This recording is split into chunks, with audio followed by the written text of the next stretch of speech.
என் பெயர் ஏ. திருநாவுக்கரசு. நான் அரசினர் உயர்நிலைப் பள்ளியில் முத்தனூரில் 8ஆம் வகுப்பு பயின்று வருகிறேன். நம்ம பார்க்க போகிற தலைப்பு என்னன்னா, வெப்பத்தினால் பொருள் விரிவடைதல். வெப்பத்தினால் பொருள் விரிவடைதல் என்பது ஒரு பொருளை சூடுபடுத்தும் போது அது விரிவடைகிறது. அதே பொருளை குளிர்ச்சி படுத்தும் போது அது சுருங்கிறது. அது சோதனை மூலம் பார்க்க போகிறோம்.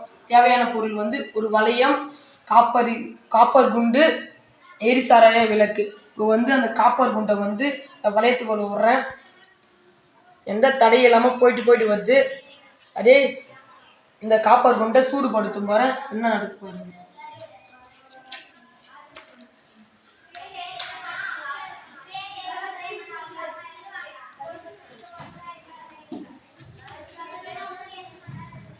இதை சூடுபடுத்துறதுக்கு அரை மணி நேரம் மேலே ஆகும். நம்ம கொஞ்சம் நேரம்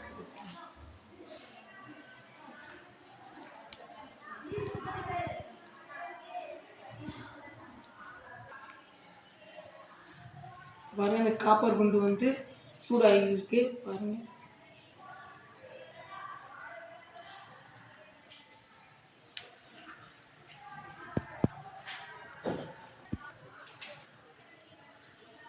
இப்போ இது அதிக நேரம் சூடாகிட்டு இருக்கு.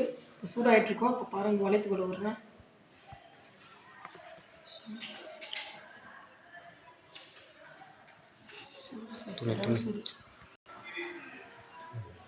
ரொம்ப சூடாகிடுச்சு. இப்போ ஒரு துணி எடுத்துக்கலாம்.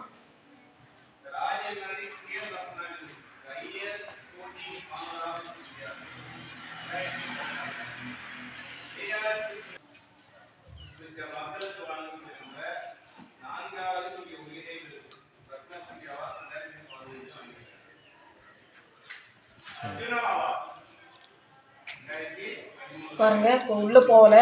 என்னன்னா இப்போ விரிவடைஞ்சிருக்கு, ஆனால் உள்ளே போகல.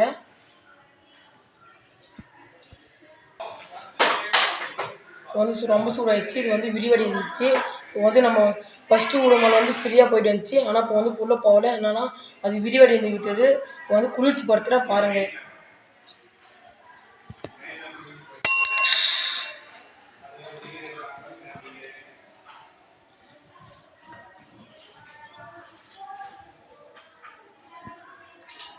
இப்போ பாருங்கள், இப்போ தண்ணி இப்போ குளிர்ச்சி படுத்திட்டேன்.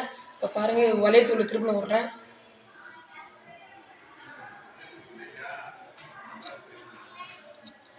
இப்போ பாருங்கள், ஃபஸ்ட்டு போனது மாரி போயிட்டு வருது. இது மேலே என்ன தெரிஞ்சுக்கணும்னா, வெப்பத்தினால் பொருள் விரிவடைகிறது. அதே குளிர்ச்சி படுத்தும் போது சுருங்குகிறது.